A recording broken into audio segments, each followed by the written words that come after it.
사도신경으로 우리의 신앙을 하나님 앞에 고백합니다. 전능하사 천지를 만드신 하나님 아버지를 내가 믿사오며 그 외아들 우리 주 예수 그리스도를 믿사오니 이는 성령으로 잉태하사 동정녀 마리에게 나시고 본디오 빌라도에게 고난을 받으사 십자가에 못 박혀 죽으시고 장사한 지 사흘 만에 죽은 자 가운데서 다시 살아나시며 하늘에 오르사 전능하신 하나님 우편에 앉아 계시다가 저리로서 산자와 죽은 자를 심판하러 오시리라. 성령을 믿사오며 거룩한 공회와 성도가 서로 교통하는 것과 죄를 사하여 주시는 것과 몸이 다시 사는 것과 영원히 사는 것을 믿사옵나이다. 아멘. 오늘의 말씀 잠언 17장 1절에서 14절 말씀입니다. 마른 떡 한 조각만 있고도 화목하는 것이 제육이 집에 가득하고도 다투는 것보다 나으니라. 슬기로운 종은 부끄러운 짓을 하는 주인의 아들을 다스리겠고 또 형제들 중에서 유업을 나누어 얻으리라. 도가니는 은을 풀무는 금을 연단하거니와 여호와는 마음을 연단하시느니라. 악을 행하는 자는 사악한 입술이 하는 말을 잘 듣고 거짓말을 하는 자는 악한 혀가 하는 말에 귀를 기울이느니라. 가난한 자를 조롱하는 자는 그를 지으신 주를 멸시하는 자요 사람의 재앙을 기뻐하는 자는 형벌을 면하지 못할 자니라. 손자는 노인의 면류관이요 아비는 자식의 영환이라. 지나친 말을 하는 것도 미련한 자에게 합당하지 아니하거든 하물며 거짓말을 하는 것이 존귀한 자에게 합당하겠느냐. 뇌물은 그 임자가 보기에 보석 같은즉 그가 어디로 향하든지 형통하게 하느니라. 허물을 덮어주는 자는 사랑을 구하는 자요 그것을 거듭 말하는 자는 친한 벗을 이간하는 자니라. 한마디 말로 총명한 자에게 충고하는 것이 매 100대로 미련한 자를 때리는 것보다 더욱 깊이 박히느니라. 악한 자는 반역만 힘쓰나니 그러므로 그에게 잔인한 사자가 보냄을 받으리라.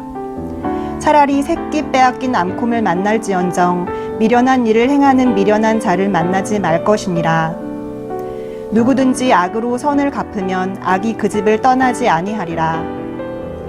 다투는 시작은 둑에서 물이 새는 것 같은즉 싸움이 일어나기 전에 시비를 그칠 것이니라. 세상에서 제일 아름다운 것을 찾아내려고 했던 미술가가 있었습니다. 그는 아름다운 것을 찾아 그림을 그리려고 아침 일찍 집을 떠났습니다. 맨 처음으로 만난 사람은 목사님이었습니다. 그는 세상에서 제일 아름다운 것이 무엇입니까? 이렇게 그 목사님에게 물었습니다. 목사님은 주저없이 신앙이 제일입니다. 어느 예배당으로든 가서 그곳에서 믿음을 통하여 용서함과 희망을 발견한 사람들의 얼굴을 보시기 바랍니다. 그러면 세상에서 제일 아름다운 것이 신앙인 것을 발견할 것입니다. 라고 대답하였습니다. 그 화가는 다음 주일날 몇 교회를 찾아가서 그들의 얼굴에서 신실함과 신앙의 아름다움을 발견했습니다. 그러나 분명히 그 모습은 아름다웠지만 그는 만족할 수 없었습니다. 또 하루는 한 신혼부부를 보았습니다. 화가의 동일한 물음에 신부는 그거야 사랑이 제일 아름답지요 라고 대답했습니다. 화가는 즉시 캔버스를 내려놓고 그의 아름다운 얼굴과 그 얼굴에서 나타나는 사랑을 그렸다고 합니다. 그러나 그는 아직도 만족할 수가 없었습니다. 이번에 그는 전쟁에서 돌아오는 피곤한 군인을 만났습니다. 군인은 화가의 물음에 지체하지 않고 이렇게 말했습니다. 평화가 세상에서 제일 아름다운 것입니다. 그 화가는 일찍이 맹렬한 싸움이 있었던 전장이 황금같이 익은 곡식으로 덮이고 농부들이 노래를 부르며 추수하는 장면을 기억했습니다. 그가 이러한 아름다운 장면을 그렸을 때 그것은 분명히 아름다웠습니다. 그러나 그는 아직도 그가 이상적으로 생각하는 아름다움을 그곳에서 찾을 수는 없었습니다. 마침내 실망한 화가가 집으로 돌아오는 길이었습니다. 그의 어린 자녀들은 그를 보고 달려와 두 팔로 그의 목을 끌어안고 돌아오는 아버지를 반겨주었습니다. 그가 또 문을 열고 방에 들어설 때 그의 아내는 따뜻한 웃음으로 그를 맞이해 주었습니다. 잠시 후에 그들은 식탁을 가운데 두고 둘러앉아 밖에서 무사히 돌아온 아버지를 위하여 하나님께 감사의 기도를 올렸습니다. 그때 이 화가는 그의 아내와 자녀들의 얼굴에서 빛나는 사랑과 신앙과 평화를 보게 되었습니다. 그리고 이곳이야말로 그가 찾아 헤매던 가장 아름다운 곳임을 깨달았습니다. 그는 세상에서 가장 아름다운 그림을 그리고 그것을 가정이라고 불렀습니다.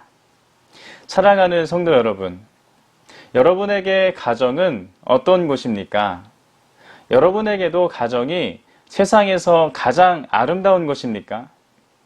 가정은 하나님께서 우리에게 허락하신 가장 첫 번째 공동체입니다. 우리는 가정에서 태어나고 자라고 인격과 삶을 배워갑니다. 가정을 통해 사랑을 배우고, 가정을 통해 배려를 배우고, 가정을 통해 상대를 향한 믿음도 배우고, 가정을 통해 사회생활도 배우게 됩니다. 이처럼 가정은 사람에게 있어서 모든 배움의 출발점이자 기본이 되는 것입니다. 그렇기 때문에 사람에게 있어서 나의 가정이 가정으로서의 역할을 잘 하고 있는, 살아있는 것인가, 나의 가정이 행복한가, 그렇지 않은가는 중요한 부분이라고 하겠습니다. 우리의 첫 번째 공동체인 가정에서의 불안은 다음 공동체가 되는 학교나 직장, 또 여러 세상 환경 가운데에서 적응해 많은 문제를 끼치기 때문입니다. 실제로 청소년 탈선의 주된 원인이 가정의 문제에서 비롯됩니다.